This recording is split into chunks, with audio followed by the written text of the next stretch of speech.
नमस्कार, स्वागत है आपका न्यूज 24 में और मैं हूं आपके साथ दिव्या अग्रवाल। राजस्थान में बोरवेल में बच्चों के गिरने का सिलसिला थम ही नहीं रहा है। अब राजस्थान के कोटपुतली में रेस्क्यू ऑपरेशन जारी है।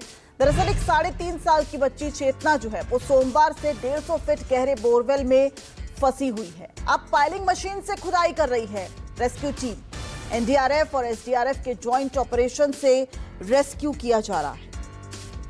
दौसा में कालीघाट हादसे के बाद एक बार फिर राजस्थान में बोरवेल हादसा हुआ। ये तस्वीरें आप देख रहे हैं कि अभी जो है वो रेस्क्यू ऑपरेशन में थोड़ी तेजी आई है, क्योंकि अब पाइलिंग मशीन से जो है वो कोशिश की जा रही है कि अब बच्ची को बचाया जा सके। यानी कि अब 2 ऑपरेशन पैरेलल चल रहे हैं। एक ऑपरेशन एनडीआरएफ और एसडीआरएफ चला रही है, तो दूसरा ऑपरेशन जो गड्ढा किया गया है उसके साथ ही पाइलिंग मशीन की मदद से दूसरा गड्ढा किया जा रहा है और उसको खोदकर कोशिश की जा रही है कि बच्ची तक पहुंचा जा सके। लेकिन इस वक्त सबसे बड़ी चिंता की बात यह है कि 47 घंटे बीत चुके हैं और अभी तक मासूम को निकाला नहीं जा सका है।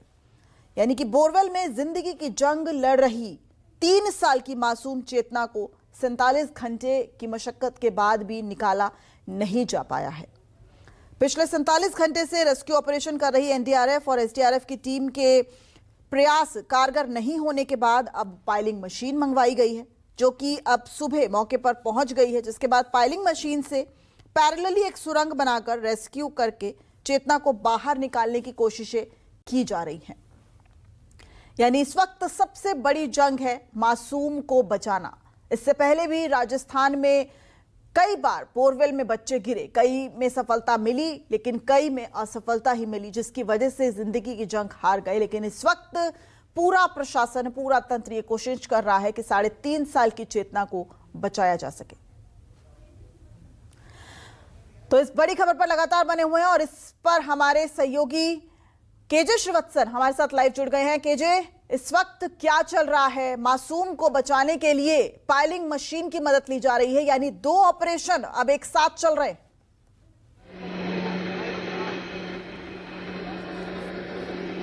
बिल्कुल दिव्या, देखिए 72 घंटे का वक्त हो चुका है, यानी कि 3 दिन और 4 रात बीत चुके हैं मासूम 3 साल की चेतना को बाहर निकालने के लिए जो रेस्क्यू ऑपरेशन चल रहा है। मैं आपको पहले ग्राउंड जीरो पर स्थिति दिखाता हूं। यहाँ पर ये एनडीआरएफ की टीम, एसडीआरएफ की टीम और जिला प्रशासन अपनी ओर से जो वो बोरवेल का गड्ढा आप वहां देख रहे हैं, उस गड्ढे पर सीसीटीवी डालकर वहां बच्ची तक पहुंचने की कोशिश कर रही थी।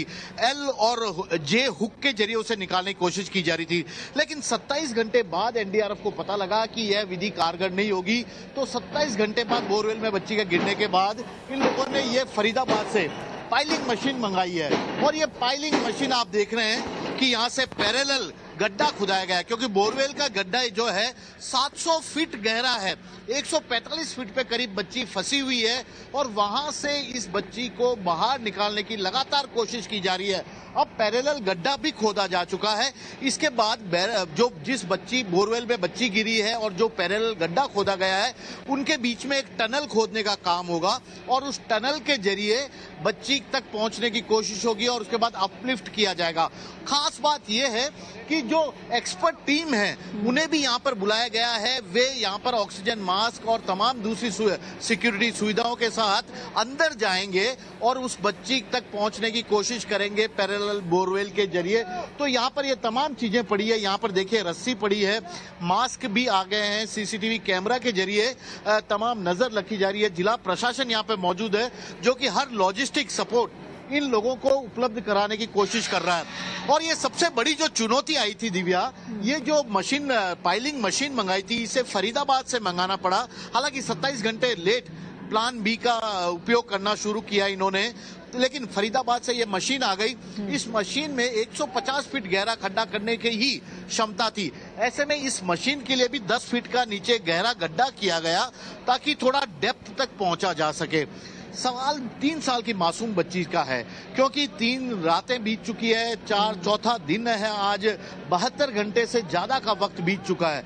इस बच्ची की हालत क्या होगी? हालांकि जो गड्ढा है बोरवेल का, वहां पर ऑक्सीजन पाइप के जरिए पहुंचाने की कोशिश की जा रही है, लेकिन ये बोरवेल का रेस्क्यू ऑपरेशन होता है, सबसे मुश्किल वाला रेस्क्यू ऑपरेशन इसे कहा जाता है, क्योंकि इसमें काफी गहरा जाना पड़ता है, पानी भी होता है, कंकर नीचे पत्थर भी होते हैं, उन्हें तोड़ना पड़ता है और यही कारण है कि यहाँ पर पाइलिंग मशीन को मंगाया गया और यहाँ पर अब अंदर जाने की रैट तकनीक से कोशिश की जाएगी, यानी चूहे जिस तरह से अंदर बिल खोदते हुए जाते हैं उसी तकनीक का यहाँ पर उपयोग किया जाएगा। तो यहाँ पर ये अब एनडीआरएफ के जवान के साथ साथ कुछ एक्सपर्ट टीम के लोग भी मौजूद हैं, जो कि कुछ ही देर में यहाँ पर ये गड्ढा जब करीब 160 फीट खुद जाएगा, क्योंकि बच्ची 145 फीट में फंसी है, 160 फीट गड्ढा करना पड़ेगा, फिर टनल बनाना पड़ेगा और उसके बाद बच्ची को ऊपर की तरफ लेके आएंगे। इस दौरान ध्यान रखा जा रहा है कि और ज्यादा मिट्टी बोरवेल के गड्ढे में ना जाए, किसी तरह की और परेशानी ना आ जाए, क्योंकि जब गड्ढा खोदा जाता है पैरेलल 4 फीट या 5 फीट की दूरी पर तो कंपन होता है और जो बोरवेल का गड्ढा जहां पर की चेतना फंसी हुई है उसके लिए भी खतरा काफी बढ़ जाता है। तो उसे बचाने की यहाँ पर लगातार कोशिश की जा रही है। देखिए पूरा खेत है और वाकया के बारे में किस तरह से यह हादसा हुआ। राजस्थान में जब दौसा में 15 दिन पहले एक घटना हुई थी, 5 साल के आर्यन बोरवेल में फंस गया था और 56 घंटे बाद भी उसे नहीं बचाया जा पाया। तो राजस्थान सरकार ने एक आदेश जारी किया कि जितने भी खुले में बोरवेल हैं उसे बंद किया जाना चाहिए। चूंकि चेतना के पापा ने कुछ वक्त पहले 700 फीट का बोरवेल का गड्ढा खुदवाया था, उसमें पानी नहीं निकला और ऐसे में उसे बंद करने के लिए उन्होंने जेसीबी को बुलवा लिया। जेसीबी की सहायता से बंद करने की तैयारी भी की जा रही थी।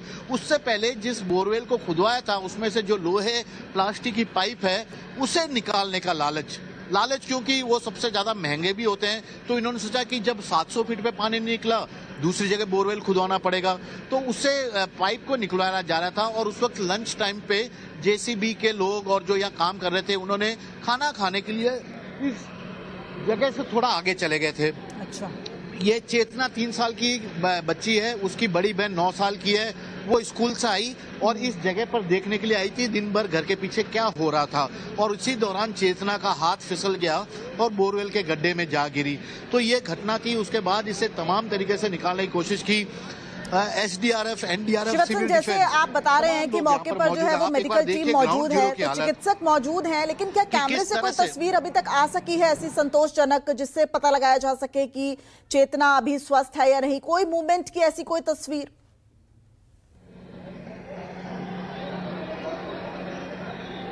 जी बिल्कुल, देखिए 4 बार सीसीटीवी कैमरे को अंदर डाला गया है और एक सीसीटीवी कैमरा अंदर ही है, 3 सीसीटीवी कैमरा टूट भी चुके हैं। यहाँ देखिए ये जो काला वाला जगह दिख रहा है, ये आपको एक दिखाई देगा, वो जगह है जहाँ कैमरे से सीसीटीवी से मॉनिटरिंग की जा रही है। और जो पीछे एंगल लोहे के दिख रहे हैं उस एंगल में के पास बोरवेल के अंदर फंसाया गया है।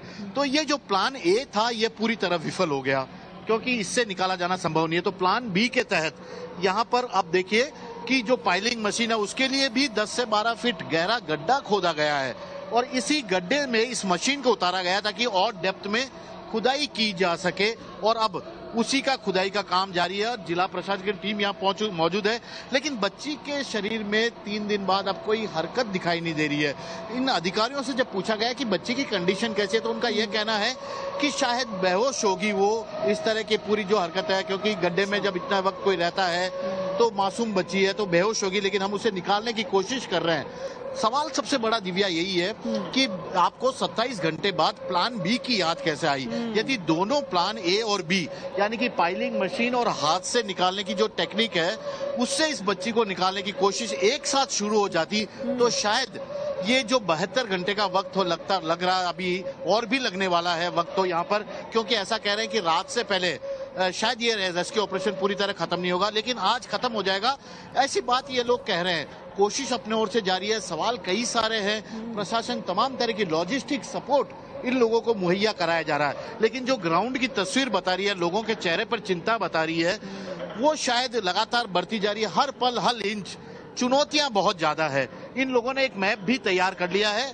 और अब यहाँ पर लेजर तकनीक का भी उपयोग किया जाएगा। इसके अलावा वॉकी टॉकी के जरिए जो टेक्नीशियन अंदर जाएगा, यहाँ पर ये देखिएगा, ये एक रस्सी है, जैसे ही यहाँ पर पैरेलल गड्ढा खुद जाएगा उसकी ये सीढ़ी नुमा रस्सी को उसके अंदर लटकाया जाएगा। 2-3 लोग अंदर जाएंगे और वहां पर जाकर कैनाल बना के टनल बनाने की कोशिश करेंगे।